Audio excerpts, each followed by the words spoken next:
नमस्कार. जनता राजा व्हायरल मध्ये सर्व दर्शकांचे स्वागत. हा जो रस्ता तुम्ही पाहताय, हा ब्रिज हा आहे शहाड रेल्वे स्टेशनच्या वरील बाजूचा हा ब्रिज आहे. याच्या खाली रेल्वे स्टेशन आहे. आणि आता जो रस्ता तुम्ही पाहताय आणि रस्त्याची जी दयनीय अवस्था आहे, हा रस्ता काही दिवसांपूर्वी बंद करण्यात आला, कारण या रस्त्याला या ब्रिजला एक भला मोठा भगदड पडला आणि तो भगदड आर पार पडला. त्यामुळे तो रस्ता काही दिवसासाठी 2-4 दिवसासाठी बंद करून ठेवला झाला. त्याच्यानंतर त्याची डागडुजीकरण करून त्यानंतरही हा व्हिडिओ आहे आणि त्यानंतर या रस्त्याची घेतलेली ही काळजी आहे. तुम्ही पाहू शकता व्हिडिओमध्ये अशाच प्रकारे खड्डा पडून तो भगदड पडला होता. अहमदनगर साइडून मुंबईमध्ये थेट एंट्री करणारा हा अति महत्वाचा रस्ता आहे. शहाड रेल्वे ब्रिज याला बोललं जात आहे आणि त्याची ही दयनीय अवस्था.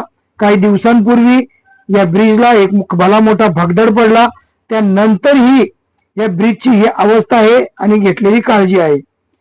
या संदर्भात प्रशासनामधील बसलेले जे काही अधिकारी असतील, या रस्त्या संदर्भात लाखो रुपयाचा पगार घेऊन खुर्च्यांवर बसून बसून अक्षरशः मूळव्याध आला असेल आणि त्यांना खतपाणी घालणारे लोक थोडा विचार करा. या रस्त्याची अवस्था पहा. आणि विशेष म्हणजे आमची जनता इतकी संयमी आहे ना. आजही या रस्त्यावर तासनतास 2 मिनिटाच्या रस्त्याला अर्धा तास पाऊण तास लागतो, तेवढा वेळ अति संयमाने देते आणि आपल्या घरी पोचते. सलाम आहे त्या जनतेला. आमच्या दर्शकांना मी विनंती करील, या व्हिडिओला जास्तीत जास्त शेअर करा. कमेंट लाईक नाही केले तरी चालेल, शेअर जरूर करा, जेणेकरून हा व्हिडिओ मुख्यमंत्री साहेबांपर्यंत पोहोचेल, रस्ते विकास मंत्री यांच्यापर्यंत पोहोचेल, उपमुख्यमंत्री साहेबांपर्यंत पोहोचेल आणि ते या व्हिडिओवर नक्कीच ऍक्शन घेतील. आता तुम्हाला मी दाखवणार आहे तो भला मोठा पडलेला खड्ड्याची जागा. ती बाईक जात आहे त्या ठिकाणी एक प्लेट टाकलेली आहे त्या रस्त्यावर. त्याच ठिकाणी काही दिवसांपूर्वी भला मोठा खड्डा पडला होता आणि तो खड्डा आता भरण्यात आलेला आहे. त्याच्या बाजूला दुसराही खड्डा पडलेला आहे.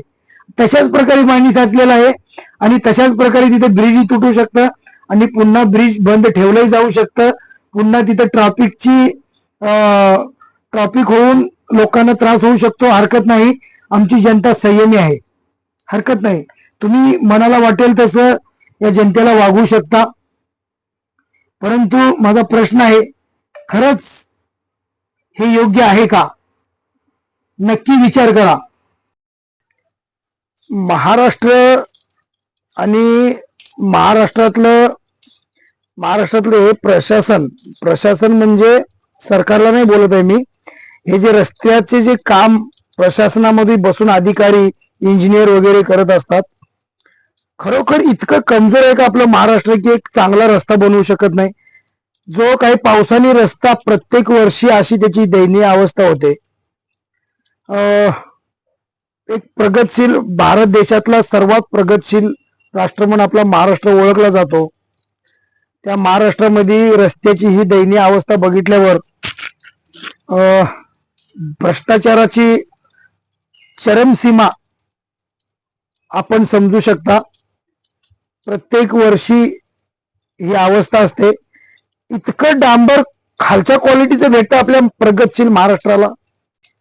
काही मीटरचा रस्ता आपण चांगला देऊ शकत नाही जनतेला. विचार करा. नमस्कार.